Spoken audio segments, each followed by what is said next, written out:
Yeah, we'll see you guys there if you're shooting. Don't miss elk. They're really big. Well, we're really shy about telling people when they suck. So you may hear this or that. And we've already talked with Pete and Tad, and basically we've been given full authorization to talk as much shit as we want, and then, we're not going nowhere. Welcome. Thank you for joining us today on this session.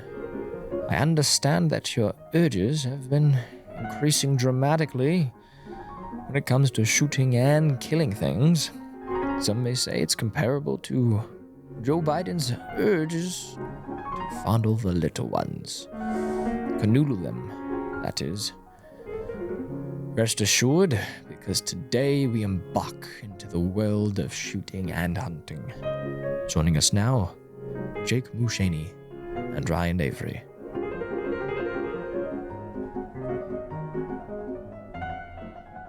Fucker said Moo Shaney again. On purpose. Hey, that was funny. We're going to hear some shit. That was the first time that I've heard that. I heard parts of it. It's like when you're walking in with your wife into a Christmas dinner and say, we're not going to talk about politics. Uh-huh. And then like 1 second into the door, she has like a fucking Trump shirt on and Trump wine. And yeah. I think that's funny shit because Luke is an interesting, employee to have around. He's an enigma. And sometimes you get real fucking mad at him. And then other times you listen to a new intro and you're like, that's why we keep him around. Yes. Yeah. You get very irritated and then he does some good shit and you're like, all right, that covers for the bullshit. Yeah. Then you're like, you're back to zero. Yeah. And if there's ever a technical problem now, I wanted to put this out there. It's no longer Luke's fault. It's Rhett's fault.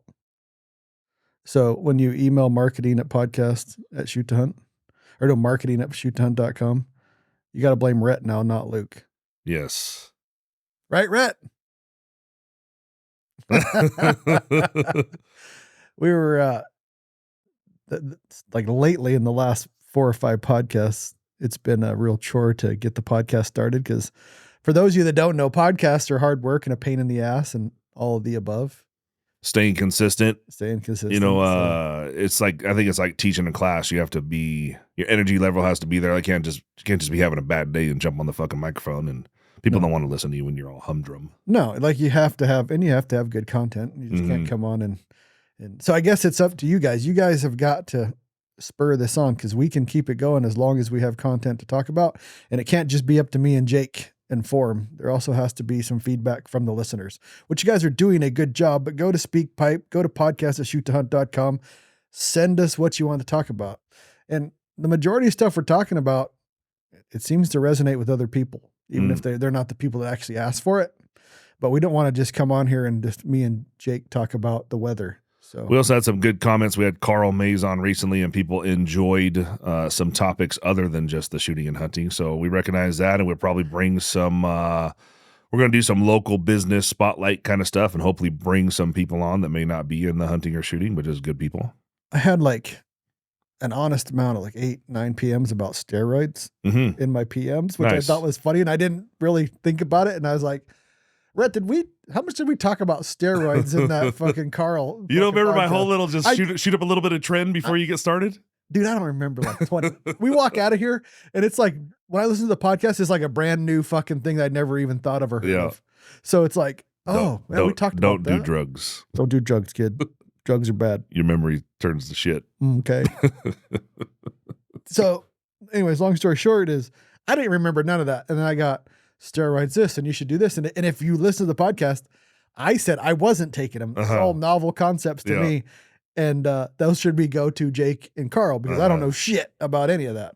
Well, did you get any good little nuggets of information? Oh, no. People are just, I can bring one. I deleted most of them, but one was like, this is my cycle. And I'm like, I don't fucking care what your cycle is because I'm not doing steroids. So, so a cycle would be like, I'm taking, Masteron, D-ball before you work out. And then you're bumping 100 or 200 a trend a week, that kind of thing. Well, I guess the question needs to be asked since you've been on it is the fucking dick getting smaller? Is that a true thing or how does that work? I haven't even fucking dabbled yet. No, I'm on the fucking very just little surface there. No roid rage. We went out and fucking ripped the car door off yet or anything? No, because I really, so the buddy that I have kind of hooked it up with everything under the sun. So I'm kind of, I'm very like a troubleshooter.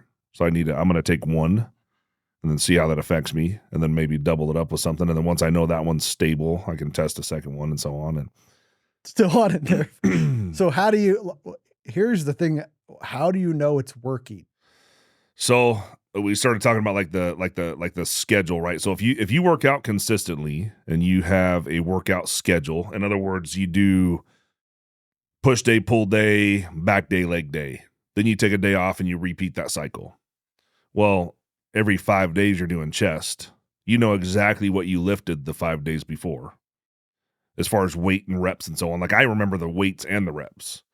So if I'm on, incline bench pushing 100-pound dumbbells, I know that on my first set I can get 8. And my second set I usually hit 7, and then 5 or 6 the third set kind of thing. Mm-hmm. Now, if you all of a sudden can push those hundreds 12 times the first set, that's a big fucking difference. Mm-hmm. So the only thing, I'm only taking one thing right now, but I have noticed the workout duration lasts longer. The weight is slightly improved, and it's really the recovery that's really improved. So you're not as sore the next day. Exactly. You don't want to, so the amount of effort we put into a chest day usually requires at least 3 days to have no soreness to be ready to lift again. No shit. And if you don't rest that amount of time, like you don't build muscle in the gym, you build muscle while you're sleeping. It's recovery that builds it, right? Recovery is very important. So you don't want to just go, you want to build your chest, you want to build your fucking bench mass. So let me go chest, every single day. You want to let it build in between. Then if you take like a week off, you'll come back strong as fuck, but then you'll be sore. And so your max weight seems to be higher, but your volume would be slightly lower during that workout, and then you'll be a little bit sore afterwards if you're not on your schedule. So the whole point is you want to start with one, see how it affects you, maybe add in some other shit, and as long as you're on a regiment, you know exactly what you can and can't do. What's the likelihood of you just fucking keeling over dead from a heart attack? I could die a happy man. I'm just, But is that like exponentially increased that likelihood? Some are much worse. So for those of you just joining, we're discussing anabolic steroids. I'm very new to any of that, and the disclaimer is I don't take anything that's not legal. Okay. I'm just going to add a disclaimer. Anyways. Allegedly. So I'm 41, and we've been lifting for 18 months, my son and I. And I've been on TRT for a year of that, and I just wanted to try a little something extra. Because I'm getting pretty strong and big, and just wanted to dabble, just wanted to give it a try. See what happens. Hey, fuck it, you only live once. Okay, so the point was that there are some that are hardcore and some that are not so hardcore. Mm-hmm. Everything kind of works together in a certain way, so there is research and education to be gained before you just start injecting yourself with stuff. Tren is like the absolute worst on your body, but gives you the most benefits. That's the one that can cause you to lose your hair. Some people say, have roid rage, all those typical steroid things that you hear, but mostly are for Tren. Gotcha. Other things can affect people bad too, but my body seems to be the type that I can pretty much put anything I want in it and it don't really affect me. I get the benefits, but I don't get some, negative stuff. We'll see. Ongoing. I guess maybe in 2 or 3 weeks if I start taking some. The problem is my schedule right now, our schedule for Shoot to Hunt is so all over the place that I haven't started a full cycle because I'm not. You want to be home, ready to rock on your schedule. Yeah, we are a shit show of schedule with Shoot to Hunt. Yeah, it's unbelievable. Like, well, it's self inflicted. Yeah, self-inflicted. Yeah. No, it's a good thing, but it's also a busy thing. So it is like these podcasts are hard because the last thing we want to do, we just came back from bear hunting, and we're gonna go bear hunting again, and then we're gonna come back and go to shooting schools for 2 weeks. Yeah, basically 2.5 weeks. Will you bring your mobile shit so we can record up there? Yep, that'll be good. Yep, and we can do on Peterson's. So we are going bear hunting with Peterson's, and we made the rock slide bear camp rifle. It's a Jem had a little bit of controversy. We got a little heckles, a little fucking hair, standing up fucking between Form, Jake, and me. We had differences of opinion that we figured out, but we'll put a link. I'm going to start a link. Just fucking say some people like dick and balls and other ones don't. Yeah. It's just how it works. Yeah. And it's not the person you think that likes the dick and balls. It's the opposite way. Anyways, Jake kind of said, tell them what you did to make. So we have had backstory. We haven't had a rock slide bear camp invite only since 2014, 2013, somewhere in there. And it's grown and gotten bigger. And last year we decided to change up a bit and we're going to make a rifle. The rifle to me is a punishment. To form, it's not, but it's a 308. So as soon as you say 308, I think punishment.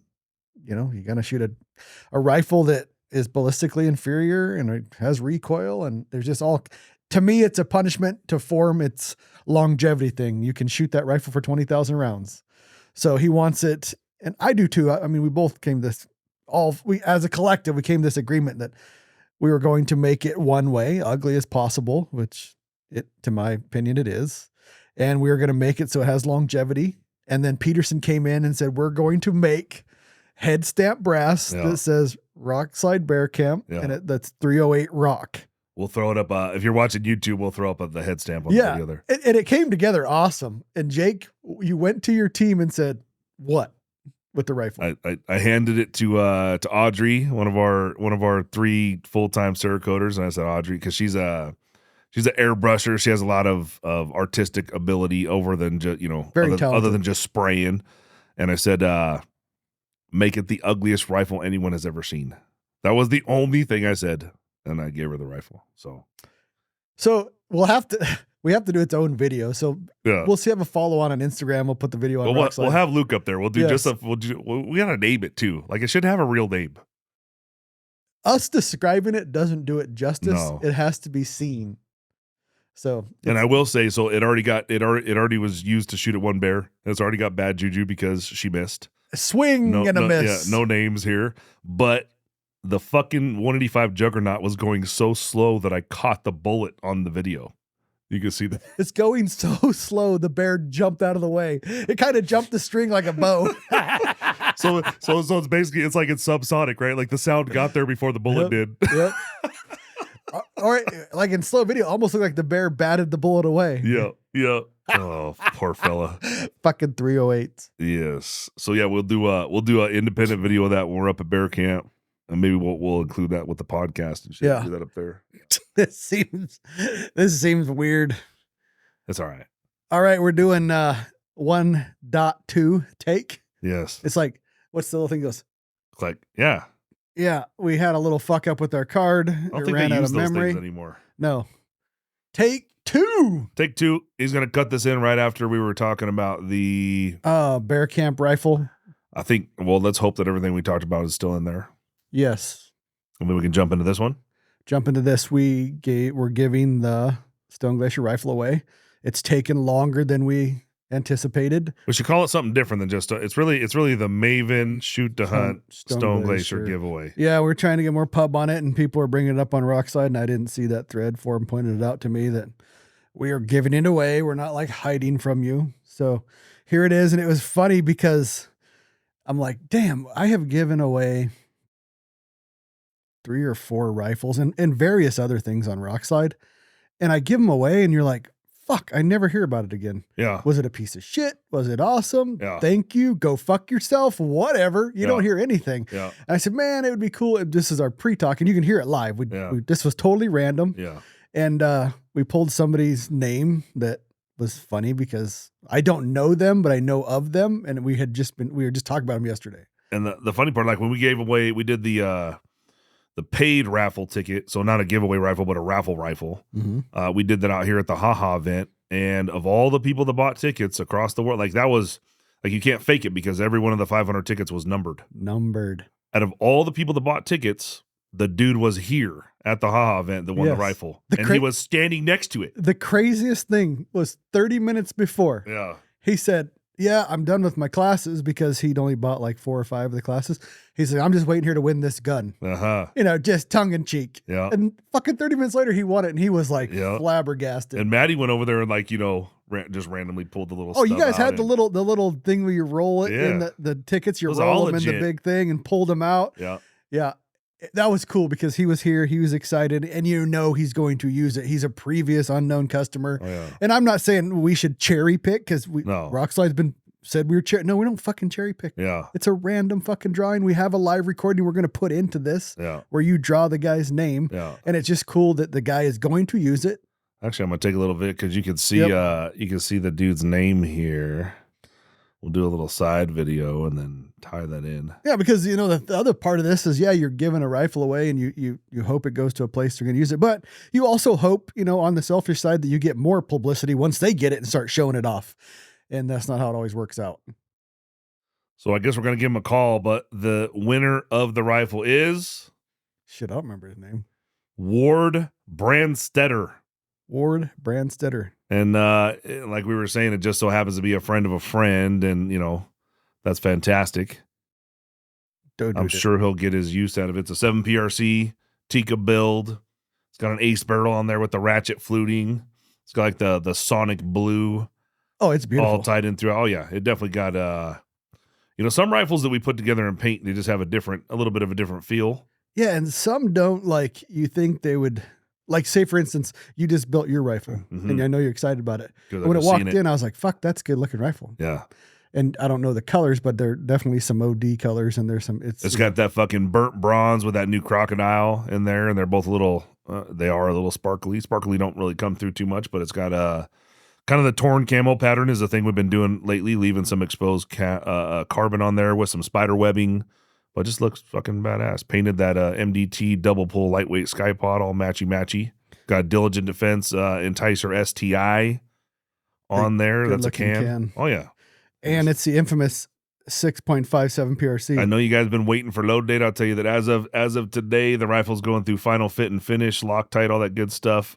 So Friday, May 24th. Oh, it tells you the fucking... I'm like, what is 8:30 p.m.? It's the sunset. Anyways, it's the little things. It's the little things. Friday, May 24th, the rifle will be fucking together. Nick is going to take it and fire form it and load dev it. So we should be able to have that podcast we've been waiting to do with this data. I'm going to shoot 147s. That's a 6.5/7 PRC improved plus P. Shooting 147s, and I told him to make it hot. So we'll see what happens. Interesting on this gun is the barrel life where it tears up the jacket. Because plus P. That'll be interesting. I think it's going to be awesome. Luckily, I mean, depending on, barrel life is not too important for you and I around here because we know a guy. I don't even think about barrel life. It's like not even a concern of mine. And to beat my drums, most people don't burn their barrel up, so it shouldn't be a concern to them either. Yeah. But that gun should haul ass. I just hope it isn't like the 6UM effect where it doesn't love the plus P because it is so hot already. It'd be interesting to see. I hope not. I think we're going to settle around, I bet it's around 31. Almost every, so the 33XC, the 300 RUM, and even Jessica's new 6.5 SOM improved was at 3050 with a 20-inch barrel. So 156 though, right? 156, yeah. If she was a 147, it'd be 3100. Dude, my prediction is you're going to be high 31s. Fucking hope, dude. That'll be 147. Crazy. 20-inch barrel, you said? 20-inch barrel. I'm predicting high 31s. And the rifle weighed without the bipod on there. The rifle was 9 pounds, 6 ounces, rock stock, 20-inch ace steel barrel, fluted, spiral fluted, Vesper medium action, Premier rings, Night Force NX8, 4-32 mil F1, burnt bronze. That was the one on the Night Force ELR rifles from last year. Yep. And it's sexy. It is sexy. And he's got 2 other rifles back there that we actually talked about on the previous podcast. It didn't get recorded. He's got Sugar Sean O'Malley, the Champs rifle coming out back there. It's pretty cool looking. It's pink and green.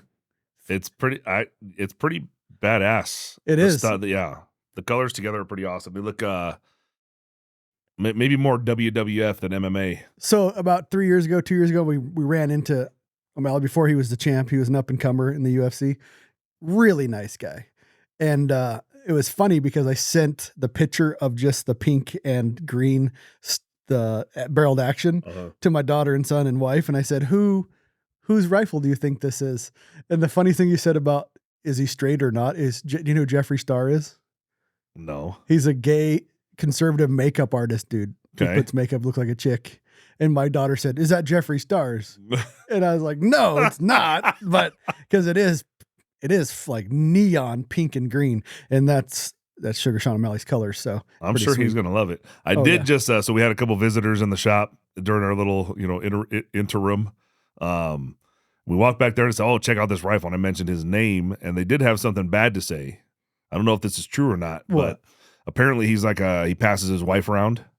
I have no idea. I know. We're going to have to dig into it. But basically the one guy said, "Yeah, I don't like him because, he passes his wife around to other dudes." I've never followed it. All I follow is his athletic performance beating the hell out of people. There you go. To me, that's like, is she okay with it? That's their problem, not my problem.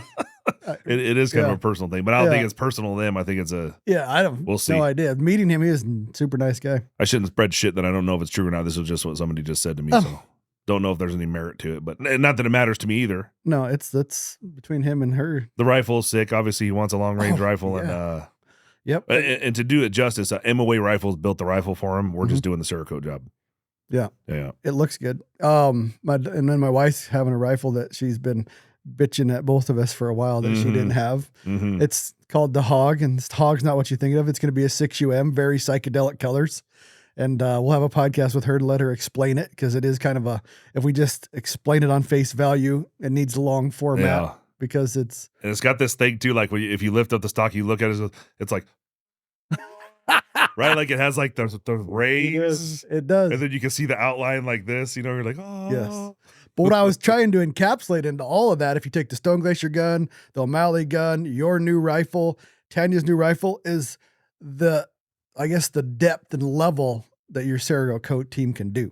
Yeah, those are drastically different rifles. They are definitely, let's call it learning on the job. Yeah. Neither of them did any Cerakote before they started here, just have artistic abilities, and we've sent them to Cerakote all the levels of Cerakote training you can go to. There's 3 full-timers back there now, but they do, we talked about the Bear Camp rifle, just saying make it as ugly as possible. It's just it's one of those things. I told them it's like if you go to a really good sushi bar, you can either sit at the bar and let the chef create for you what he believes is the freshest with the ingredients he has to work with, or you can order off the menu. This is kind of like, if you want to be surprised, just sit up there at the counter and say, "Chef, make me something good." Yeah, and I'm not a sales pitching. I'm just saying, if you can think it up, because Tanya just thought this shit up on not necessarily on a whim, but she just wanted the stuff she wanted on it, and I don't want to ruin the surprise, let her tell her, but they did fucking fantastic. We actually had to take a spare stock and practice with the laser settings to get that burn and the carbon just right, basically. So they stepped up. I think they did 5 layers of Cerakote, and we tuned the laser to burn through a certain layers of the Cerakote. The craziest part is it's I've never seen this. I went and looked now. I've never seen this color combo together. It's intense. It's fucking It's intense. not unlike the O'Malley gun as far as the combination of colors. It definitely jumps out. I've seen like the green and pink ish done before, that neon green and pink, but I've never seen these 2 colors in the way they're set up. So cool. Yes. So anyways, we need to call this dude. We're going to call Mr. Ward Brandstetter and let him know that he is the new owner of a badass rifle. I got to do it. Yeah. Hold on. The numbers. You're connected. Are you connected again? You keep talking. I'll figure this out. Like I said, this is, I'm excited because, like I said, totally random, but we know the guy. He's going to use it, and he's going to freaking hopefully post it. You got a phone number still? You didn't take it?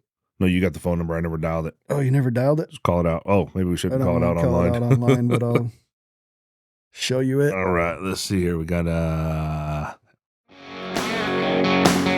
Enhance your shooting experience with STOCKY'S stocks. Are you tired of struggling with mediocre rifle stocks that hinder your performance? Imagine having a high-quality rifle stock that not only enhances your accuracy, but also provides superior strength in a lightweight build. STOCKY'S Stocks offers a wide range of premium rifle stocks manufactured with hand layup carbon fiber construction, a patented carbon fiber AccuBlock, and multiple finish options. Whether you're a long-range shooter or a hunting enthusiast, our stocks are perfect for you. Experience unmatched precision and durability with STOCKY'S stocks. We provide stock installation instructions, technical support, and guidance to help you choose the right stock for your rifle. Upgrade your shooting game today with STOCKY'S stocks. Anyways, we're going to do this, and then, like I said at the podcast earlier, these send us your tips, or send us send us what you want us to talk about. Because for us, it's like a never-ending battle of what we're going to talk about.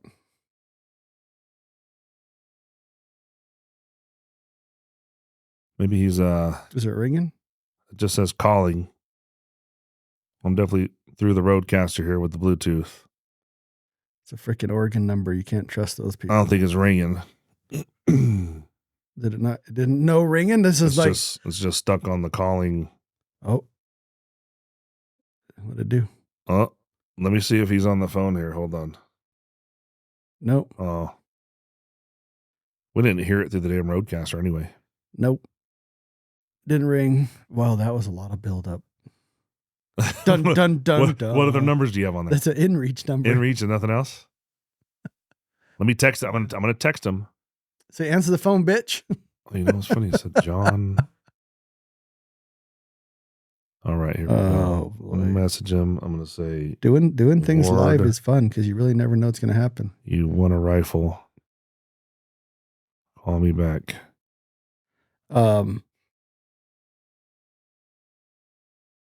Anyways, so I just text Ward. Maybe he'll call us back while we're on the podcast here. Maybe not, but I'm sure he will be ecstatic. Mm-hmm. I don't even know what we were actually going to talk about besides that.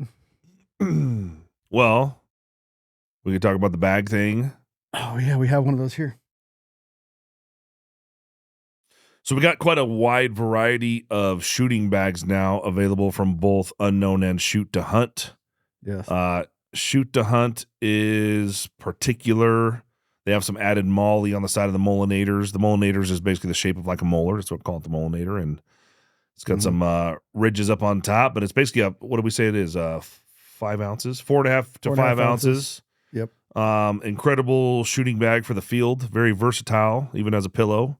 But for 4.5 ounces, you can't freaking beat it. And we got a couple waxed canvas samples from Reno Rifle Co. to give a try. Yeah, that's for I don't understand why we want these. Form one of these, so sometimes we do what he asks because he's a whack job. Yeah, and then lo and behold, other people want it too. I'll give them that. But I could see the molly on the lightweight one. Oh yeah, on the 500D because what they're doing is they're strapping to their backpack and using the molar, the V of the molar as a rest. Yeah, for the forend of the rifle. Yeah. Yeah. I'm using it more for the back. We also have the jellyfish, which I still haven't loved. Me and Tanya were up bear hunting where we're all up bear hunting, and I was fucking around with it, and I can see the love of it, but I also like the versatility of the molinator in the back, even though it's a little harder because it still gives me more options to shoot from than the jellyfish. But I see what Form's talking about with molding it into the gun, and it really sits there nice and pretty. But I'm still probably going to use the molinator as a real bag, and that's why we make both. Yes. You decide. The consumer decides on what they want to use. Yeah. So I don't know. What are you going to do? It's my preference too. I like the molinator in the back. I do. But I'm also not, I'm a bipod guy. I think if you're a bipod guy, you're going to like the molinator in the back. If you're a backpack on the forend type of shooter, you're going to like it the way Form likes it because that's his style. What about if you're a cinder block shooter? I think that's the same thing as a backpack shooter, basically. Just if you're either bipod or you're not. Yeah, I agree. And after shooting with a bipod, especially, now I'm running the Gen 2 MDT Skypod. What do you call it? Double pull light. Double pull light. Yes. Oh, here he is. Uh-oh. Let me see if we can't get him into... Hold on, sir. We're going to try to get you out. Can you hear us? Here, I'm going to talk to him regular. It's not, when I'm on the roadcaster, it's not coming through. Hold on. Here we go. Hold on. Oh, was that through that? Just give us 1 second, dude. We're trying to work on our technical difficulty here. Can you hear us? I got you on speaker. He's on speaker for the moment. Try that again. See. How about now? Can you hear us now? Nothing. No, you got that channel, the Bluetooth channel turned up? It's on. Nothing. No. Well, I'm just going to play him on speaker like this then. Okay, Mr. Ward, we're having technical difficulties, but I got your phone on speaker here so that people can hear you. But just want to let you know that we just drew you as the winner for the Stone Glacier rifle. Yes, really. That's all. Dione says you can't shoot, so this gun will help you. Well, Dione's not wrong. He didn't say that. I was just ad-libbing. Do you remember putting in for you put in back on February 15th? Do you remember putting in for the rifle? Yeah. And did you ever have a chance to see it before you put in for it? In my hand. Nice. Fantastic. Nice. Well, it's sitting here in front of us. Ward, we were just talking about I've rock slide side. I've given lots of stuff away, and Jake's given stuff away, and we give stuff away and we never hear any feedback. So I'm assuming and hoping with you, because I know you're going to the shoot to hunt school also, that you'll have feedback and you'll post it up, and an actual winner goes out and actually uses the product that they won. So we hope that you do that. Yeah, it'll be a shot. Fantastic. Even though it's a 7 PRC? That's fine. Nice. You guess that's Already fine. have one. Oh, I'm sure it'll hammer. Yeah. What do I gotta do? Well, I'll shoot you an email after this, and we'll see where you want it transferred to, and that's it. I'll just ship it to you. You want to just bring it to the class? Yeah, we can do that. Can't, huh? Yeah, we can do that too. We can do a form on in person.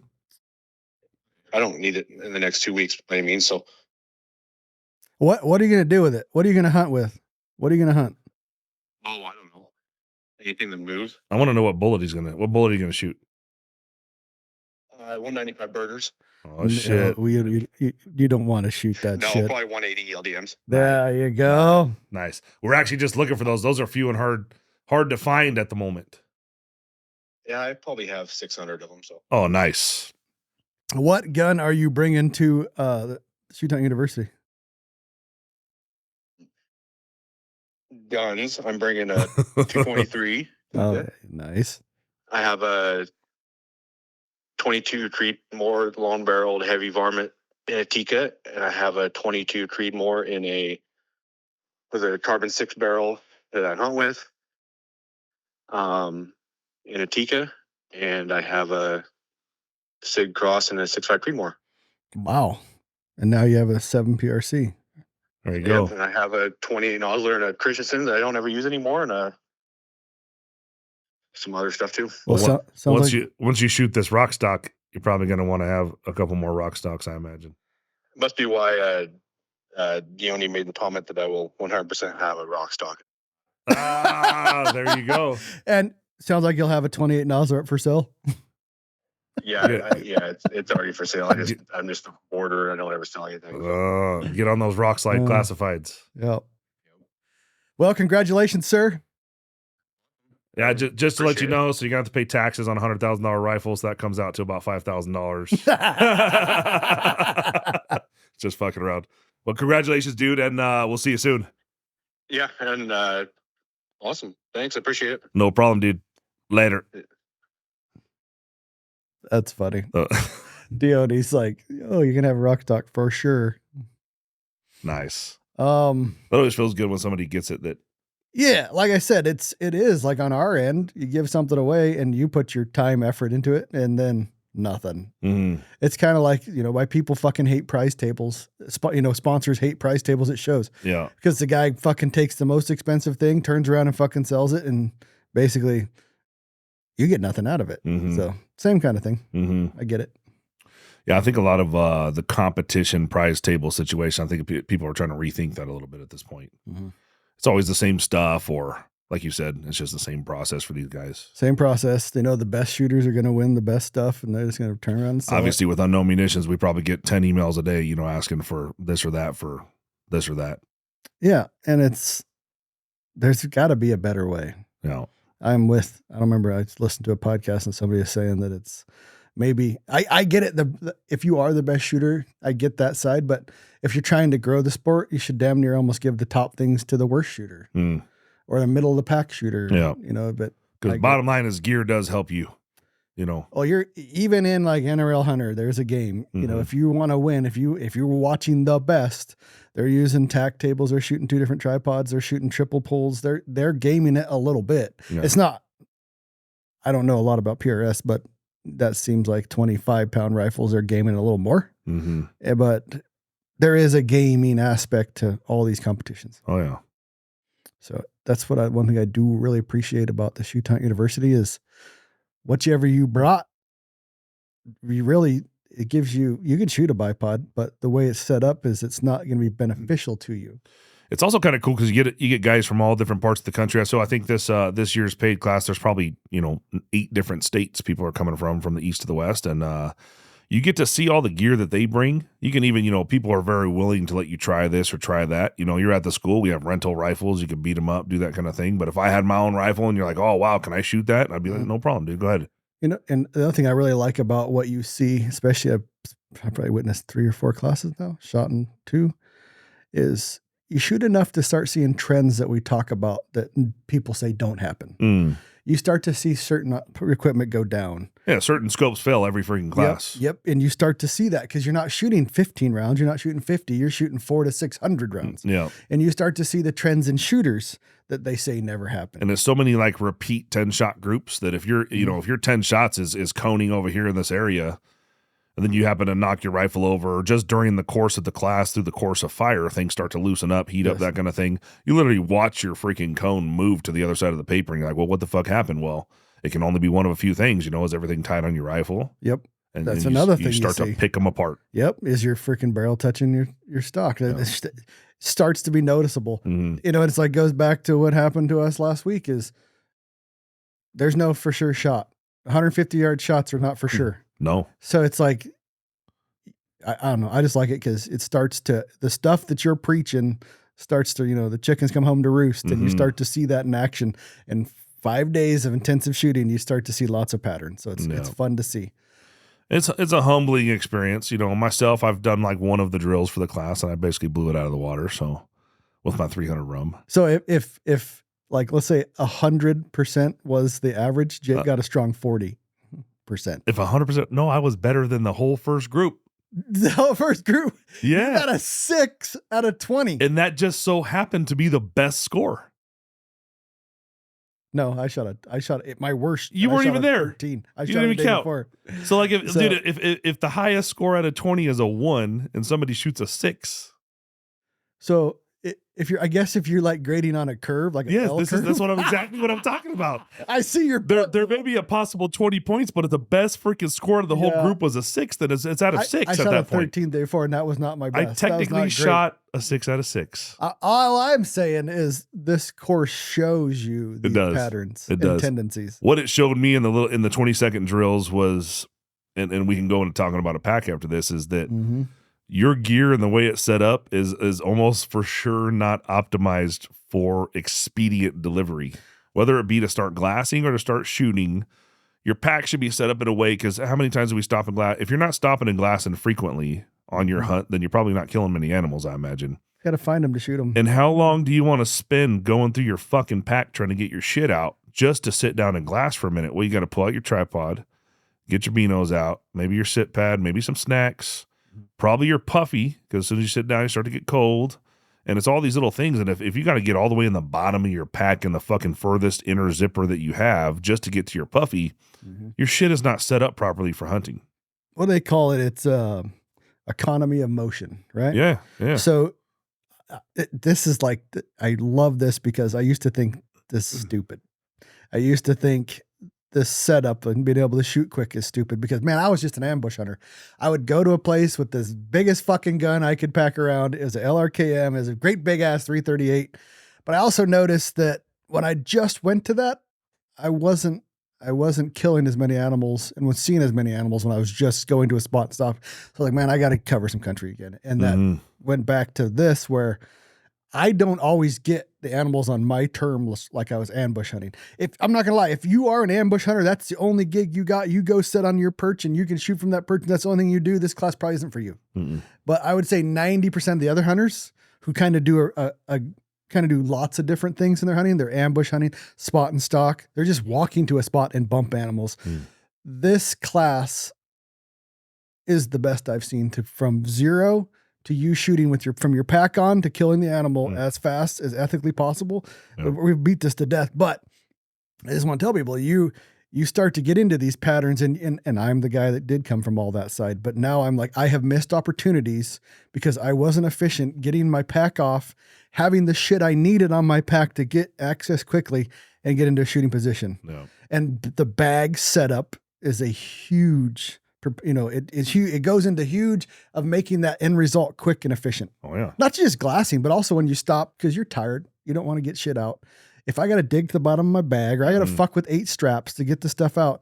So what if, Jake, there was a bag? Say we shoot to hunt, build the bag, and it was economy of motion. Everything was there at a grasp. We could get it all out without getting to the main compartment and get everything out. Yeah, and if you look at it, if you think about it from the rock stock term, is you're not building it for to be pretty. You're building it so that when you set your pack down, it takes you 15 seconds to get all your shit out in your glassing. Or you set your pack down, it takes 15 seconds to get your gun out and you're shooting. One or the other. Nobody builds a pack with that specific purpose. But that's what we do when we're out hunting.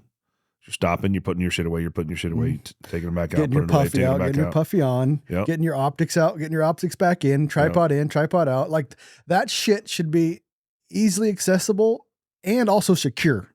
And to me, there's not a pack out there that has all those up. And I never really thought about, to be honest, there's probably most of the guys that are listening, most hunters, I never really thought about that as a bag requirement until the class and until you just sit down and think about it. Like if you're not glassing, you're not killing shit. No. Right? The successful people are sitting there picking every freaking branch and shit apart, just trying to find an antler tine sticking up somewhere. Yes. Those are the guys that are killing animals, and it's because they sit there behind the glass. So if your glassing setup is not working for you, or it takes you 3-5 minutes to get it out of your pack every time, it means you're not glassing. Yeah, and if it's really the same things too: tripod, optics, puffy, rain jacket. Like those are the 4 things, and quick access to snacks. Snack. Yes, snack. I'd never forget snack. That was coming in there. But if every pack that I have, and I've had every brand pretty much out there, this is my opinion, and your opinion too, and definitely Forum's opinion. There is no perfect bag for economy of motion. No. And we're up to the challenge of filling niches. So we're going to make a bag that is set up for this. And like you said, everybody's carrying the same shit. It's not fucking rocket science. No. If you're going to glass for long periods of time, you're going to have a tripod because your fucking arms ain't just going to hold your binos up for 3 hours and remain comfortable. So if you're glassing successfully, you're using a tripod. And you're going to get cold. It's all the same shit. So if you just design a pack and tell everybody this is how we do things, takes 15 seconds to get ready. Everything should be easy to get out and easy to put back. Because if you're hunting and you're hunting efficiently, you're on the move. I mean, like I said, I do ambush hunt, but a lot of my times I'm going to this spot at this time. I'm glassing for a couple hours and I'm moving 400 or 500 yards. Dude, I don't want to hassle to get everything back together and then back out 400 yards later. So we are going to put some effort into a bag that the economy of motion for a moving, I guess, mobile hunter is awesome. And we're not going to just start fucking selling packs here at Shoot to Hunt. It's going to be built by a brand that you already know and love. Yep. And it should be for everything, I hate saying time frames with the rock stock because what we knew and then what's happening is there is a little delay. Yeah, don't say that. Just say that we'll be testing a bag by the end of the year. A bag, yep. You guys by elk season. By the end of the year, they'll see a bag. Yeah. Yeah. No. I'm not saying you can buy the bag. I'm just saying you'll see it. It'll be good. And I think that I don't know, I'm pretty plugged into the hunting industry. I don't know of any, everybody says their bag does it all, but I have yet to see a bag the way that we have talked about building one will be the ease of use. I haven't seen a bag out there like this. Yeah. So, and a lot of times, like I said, it's because it needs to visibly look good for a lot of companies or you're not selling something. It does not have to look great. Like you look at the rock stock, to me, it's still not the prettiest stock out there, but I'll take it over a great looking stock that's not shootable. It has grown on me. I think it's grown on lots of people. Yeah. And then if you put it in a format like this with that exposed carbon and it's painted up, I don't know. The lines are pretty sick. Yes. It's still a little bit ugly, but anyways, we're headed to bear camp for the second week on Monday. Should be some bears hitting the ground, if not already. We're going to record a little bit up there. Hopefully lots of bears die. Yep. We'll have that rock stock rifle and brass from Peterson. The Peterson boys will be up there, so we'll do a podcast with them. Yes. And then anything else, we're going into the shooting school, so we'll be hard to get a hold of for a while. We're going right into 2 weeks of pretty intensive shooting with the Shoot to Hunt U. Yeah, Night Force ELR. For those of you that have been following along, we decided that we're just ROing this year. We won't be shooting. I know all of you were looking forward to seeing the rainbow rifles again, but the funny thing is, it's just like the mechanics who shit in car don't run. Yeah. It's like I got in this for hunting and shooting, and sometimes it's like the last thing you get to do. Yes. But I think we're doing good things for the hunting industry. So I'll trade that for a while. Yeah, we had to give up a little bit of what was important to us in order to succeed at the other endeavors. Shoot to Hunt is trying to rapidly expand and whatnot into shooting schools, and we put a lot of work into that this year. Yeah, and pretty soon we'll let them speak. We'll let the students speak for us because we've been, banging our drums enough. So I think we're ROing stage 8, if I remember correctly. Was it 8? Elk. Yeah, it's all elk, stage. but I think it was stage 8. Yep, I remember which one it was. There'll be 2 big black Shoot to Hunt easy ups out there with us, and we'll see you guys there if you're shooting. Don't miss elk; they're really big. Well, we're really shy about telling people when they suck, so you may hear this or that. And we've already talked with Pete and Tad, and basically we've been given full authorization to talk as much shit as we want, and then, we're not going nowhere. It's an elk, man. You shouldn't miss it. Yeah, it's a big fucking elk. I think that's actually the only stage you cleared last year when we shot. Well, we cleared all the elk stages. I did. Oh, wow. I don't remember about you. I fucking definitely, if you did, I did. The elk, you're shooting at a Volkswagen, you should be able to hit it. Yeah, so I think those are the only stages that we cleared last year. So if you can't clear this stage, you're going to hear something. You know what stage we definitely didn't clear? The fucking moving stage. That's right. Like, Brian was fucking banging away, but Jake didn't get a chance. I actually had to take the shitty end of the stick because I shot first the whole time, which kind of that was a fucked up deal. But I basically took about a minute and a half of the 2 minutes and gave you 30 seconds, something like that. He also argued with the RO for 30 minutes after we were done. So when I text Pete, I'm like, hey, Pete, we're going to RO instead of shooting. He's all, you want the mover stage? I said, no, fucker. I do not want the mover stage because we'd be arguing with all them. Yeah. Oh. Hey, so if you're out there and you're shooting an elk at stage 8 there, and you're off a rev, or you miss by 4 elk to the left and anything like this, or if you're shooting what are we making fun of cartridge wise? Oh, if you're shooting 300 Nancy, big 338s. Yeah. Well, I guess 300 Nancy will be probably the most popular rifle too there. I think it will be. It's definitely it's a beautiful cartridge. Yeah. Very efficient. I'd rather shoot a 300 PRC if that was the case, or 7 PRC. I don't know about that. Can we talk about analogies real quick? Anyways, but stage 8 will be fun. Oh, elk stages are always fun. I think there's hit indicators, so we don't even have to do our job some of the time. That's right. I'm going to be drinking beer right there with the libidos. Jake don't see very well, so No. I'll have the BTX. We'll be checking targets. I'm on the timer and I'm scoring. But you better come recheck your score after I do it. Make sure it's right. I can't fucking wait for the person to say, "Oh, I hit it! I fucking hit it! You blind son of a bitch!" So did you see that light up? Nope. No. Yeah, we had a guy. It was our last stage. Remember, we talked about this on another podcast. Fucking stage 1. He had a fucking BTX, and it was what's it? Your shooter, Corson Piper. Yeah, was watching through his, and he's like, "That was a hit," and he's like, "I've been hearing this all fucking weekend." I keep calling misses and everybody says they're hitting it. I don't understand what's going on. So maybe it's you, buddy. Maybe it's you. Well, that was the best. Yeah, in that case, if Ryan miscalls your hit or not, I'd just leave it alone because he's very stubborn. I'm pretty good at spotting hit, so we'll see. Analogies. I just want to bring this up real quick. Oh, shit. Jake had to explain this to me, and I kind of pretty much already got it. Like I said, I'm simple.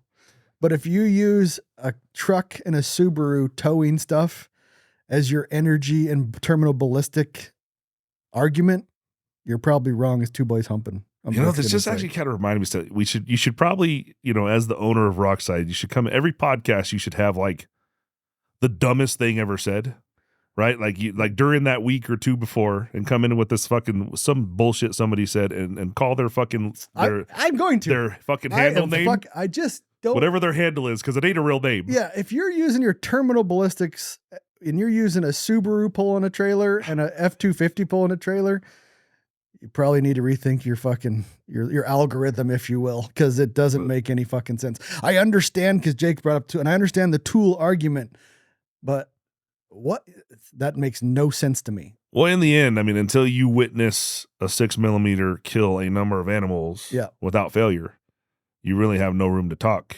Well, it goes back to the thing that I said on the last podcast when when you shoot an elk with a big magnum, elk are tough and they run away.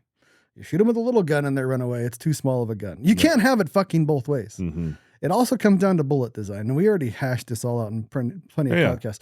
But whatever you're using as an analogy, at least make it fucking make sense. But I mean, I'm still on the side. So I'm not fully convinced about a 6mm. That's I'm just going to say that. And I'm here and I'm with you and I'm, experiencing all this. But I'm getting there because how many fucking kills do you have to witness, or how many pieces of data do you need to collect before you believe what somebody else is telling you? Is it just on their merit because of their position or education, or is it actual fucking tactical experience in the field that you're seeing shit die with a 6mm? Like how many animals does it take for you? Like if I told you about this new caliber that's a fucking kill-all, you're a very picky guy. Mm-hmm. I know you like to fucking work off data and experimentation too. So how many times do you have to successfully kill before you believe in it? So it's simple for me. Like, and I already told people this and haha and all this. It was about the 5th or 6th animal that Tanya and Jim's kids killed. I'm like, those wound channels are freaking ridiculous. So that's a great part of the story, though. It wasn't just 6 period. No, it was just 6mm bullets killing, and there was a 108 up to a 115. Maybe there's some mostly in between. Mostly 108s to start. Mostly 108 ELDMs that kill out of a Creedmoor with much less horsepower than a UM. Much less. Yeah, and just fucking slaying up to 1,000 yards or maybe even just beyond. Yeah, Tanya's, it was a 147, sorry, it was a 6.5 out of 1. And then Annabelle's she shot a bull at 10:30. Sounds preposterous for I think she was 13 or 14. Mm-hmm. And then Tanya's, how fast those animals died and the wound channel, like just carnage inside those animals. One was 715, one was 1,030. It's like, I've never seen more damage, and you've seen my thing with the wound damage. I don't want more. I got to eat the animal still. So there's like a trade-off. I don't want to shoot it in the shoulder. I don't. If I have my choices, I'm going to shoot it mid-body, high, not high lung, but, middle in the lungs, right behind the shoulder, least amount of meat damage. But I am a trust but verify kind of guy. About 5 or 6 animals in, I was like, this has merit. This has legs. And then it hasn't let me down yet. And then I still remember the day you come in here. It was here at the shop. We were already here. And you're over there and you're looking through all of we have buckets and buckets of brass and cartridges, just fucking a whole aisle full of shit. And you're literally over there looking through the 6mm shit, trying to figure out what 6mm would be better than a 6 Creed. That was how it started. And you looked at a 26 nozzle. You looked at neck and down a 26 nozzle. I was like, dude, you're fucking nuts. We tried it though. It all broke. It all cracked. Yeah. Because the brass sucked. Yeah. The nozzle. Yeah. Horrible. Yeah. And then I was talking to Forum. I was talking to you. I was even talking to Blaine about it. And we came up, the 6.5 Psalm was like. I'm pretty sure it was my idea to start. I honestly don't remember. Most great ideas tend to be mine when it comes to shoot to hunt stuff. So yeah. Let's just agree to agree. I disagree. But anyways, it's long story short. I have to see it. Like I am very I have to see it with my own eyes. Like the problem with Rockslide is these people, and I'm not saying everybody that I'm talking about doesn't have their firsthand experience, but a vast majority of them are talking from their cousin, uncle's, something else experience. It's also like when we posted up one of the first, now granted, one of the first pictures I posted up with the rock stock, it did look very exaggerated. But some of these people's first comments were, I'll pass, or it's ugly, or what. It wasn't about whether it shot or not. It was about how function, it looked. Function wasn't even part of their equation. Yeah, like how do you know it's not going to make you a better shooter unless you fucking try it first? Like, don't you want to be a better shooter? That's the problem with our society. There's a big ass thread about Muley freaking Night Force on Rockside and cancer culture. And I am no fan of Muley Freak, but I'm also not a huge fan of cancel culture for everything. There has to be middle ground, and it's those guys that go on that I don't know if they have jobs or not, but they just go on with like pitchforks and they're going to burn the house down. I think some of them are just trying to stir the shit. Yeah, some of them are. It's an interesting concept, forums, because you do get a mix of everybody. And I can't validate what you know on the other end of a computer, right? No. So I can only go off of what you're posting. I don't know if you're being sarcastic, smart ass, serious. So lost in translation does happen, but you can't really fake if you have lots of firsthand pictures and videos. I think we should have a Rockside feature every week. I will. Well, this one was a Subaru pulling a horse trailer or a trailer, and an F-250 pulling a horse trailer or trailer about bullet energy. And I'm like, how the fuck does that even make sense? Yeah, that was a bad analogy. So, I'm sure you can find some worse shit than that, though. Oh, I will now search for doozies. Let's just call it FUD lore or rock FUD. Well, there's a lot of FUD lore on Rockside. There's a lot of obviously, it's a very big Clash of the Clans kind of, because there's, I would say, forms logic. And then there's the FUD logic. And I'm not saying bot totally into form logic or FUD logic. I like to trust but verify. Yep. You like to trust but verify. Oh, yeah. Everybody should test their own shit and trust but verify. But people don't. They either don't have the time, they don't want to, they're lazy, they're too stupid. Who knows what their reason is. But most people are regurgitating what other people said, and they don't actually have firsthand knowledge or experience. Mm-hmm. And that does drive people nuts. Mm-hmm. I guess we're done with that. You're kind of ranting there. Yeah, I'm done. But we're going to have one once a week now. Shit. Once a podcast. That'll be good. Random thoughts from Rockslide. Because there's some, I mean, you go to 223, Fred. Fantastic. And on that note, we need some new topics, guests to invite, and so on. Please use the speak pipe option on the homepage of the website. Just scroll to the bottom, click the button, and you can literally record a voicemail from your phone right on the spot.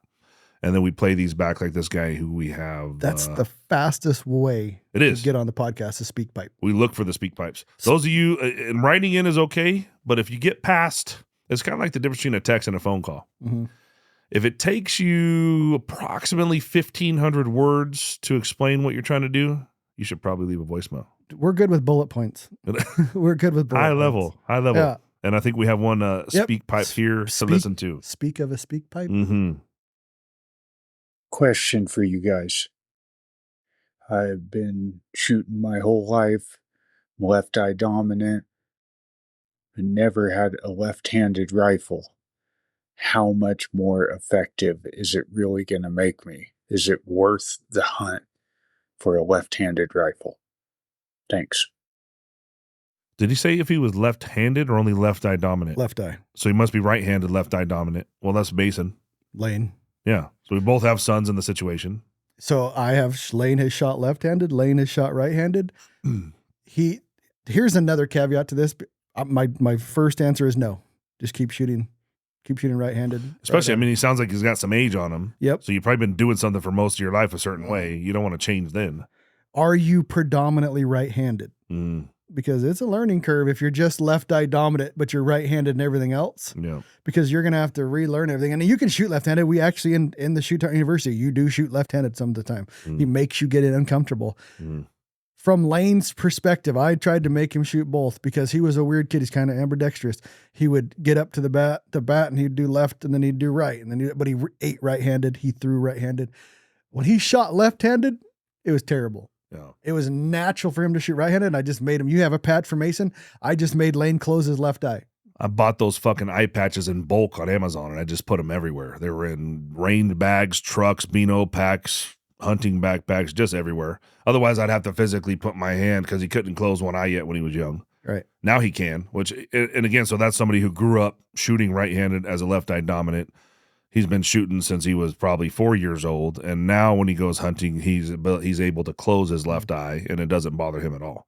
Yeah, so closing my side, if everything you're doing is left-handed and you're just going right-handed because the rifle's easier, I may try left-handed if that's everything. But if you're doing everything right-handed and just your eye is left eye, your head is left eye dominant, I would stay right-handed. Right. Yes. So please, just like that, send us some speak pipes, and we'll get you answered live on the air. Anything we missed? I don't think so. There's lots of shit to talk about. Thinking about bears now, though. Yes, it's time to actually go do some stuff that we actually talk about doing.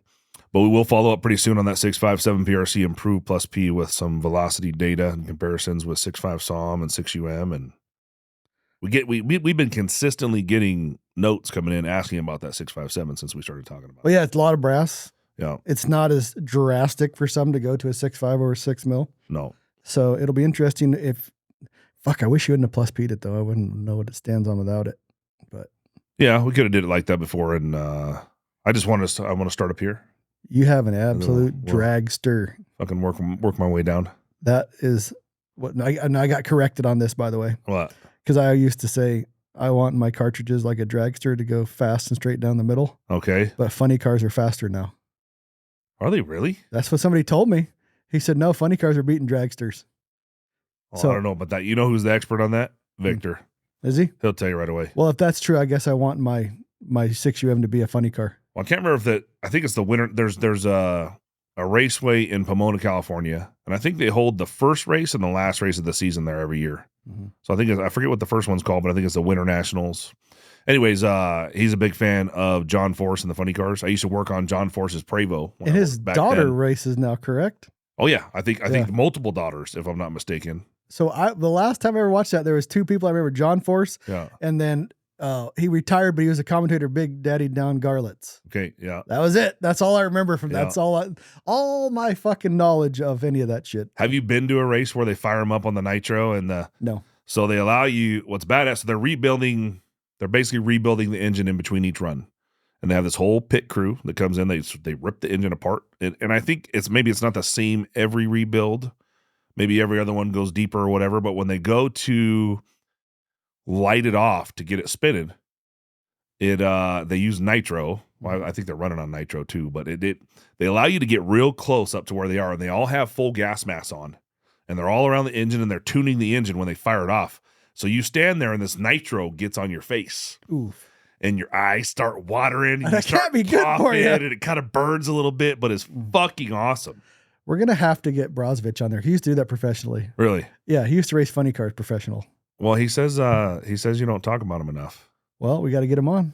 Mr. Jeff Brozovich, this is your invitation. You are welcome to come on the Shoot Talk podcast anytime. And we can talk big cartridges, little cartridges. We can talk about all cartridges and funny cars. You can set the pace.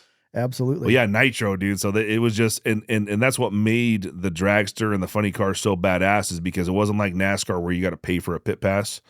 Every ticket is a pit pass. Oh, wow. So you just get to walk through and you see all the big trailers, dude, with the double deck fucking cars inside. And I mean, you're just looking at millions and millions and millions of dollars just there. And it's normal dudes, because I knew some guys that were on teams, and it's just normal dudes. They're rebuilding engines and they do their big circuit. It's kind of like a circus life. Mm-hmm. Like you go from city to city to city and you have to travel with the crew and all that kind of shit. So it would have been cool to be a part of that for a year or two. But really cool shit, dude. If you never felt the nitro on your face, man, I would rather just go hunting. This was before I knew about Idaho and hunting. Well, we need to have Jeff on talk about it. It'd be cool. Well, hopefully he listens. Yeah. If he doesn't listen and one of you guys know him, reach out to him. Well, I know him. I'll send him an invite again, see if he comes on. Yeah, I don't think he likes you anymore. I don't know. Last time we had it out. It was fine. We'll see. Tell him he can bring a partner for support too. Bring Daniel, his son. We got 2 chairs in here. Hell yeah. Dude's lots of bourbon. He's a book of knowledge. Lots of bourbon. It'll be fun. I think that's it. Oh, we got to give away rings real quick. Oh, shit. Hold on. Let's see if Rhett's on his game. He sent me some, I think, an hour ago when we first started this, 2 hours ago. If you are unfamiliar still at this point, we give a set of scope rings away to one listener every episode, to our YouTube subscribers only. Well, I'm going to butcher this, but Gennaro Strangus. If that's you. Pretty good. Oh, good luck. Strangus. If that's you, get a hold of us, podcast@shoothunt.com for your rings. Yes. Thanks for listening.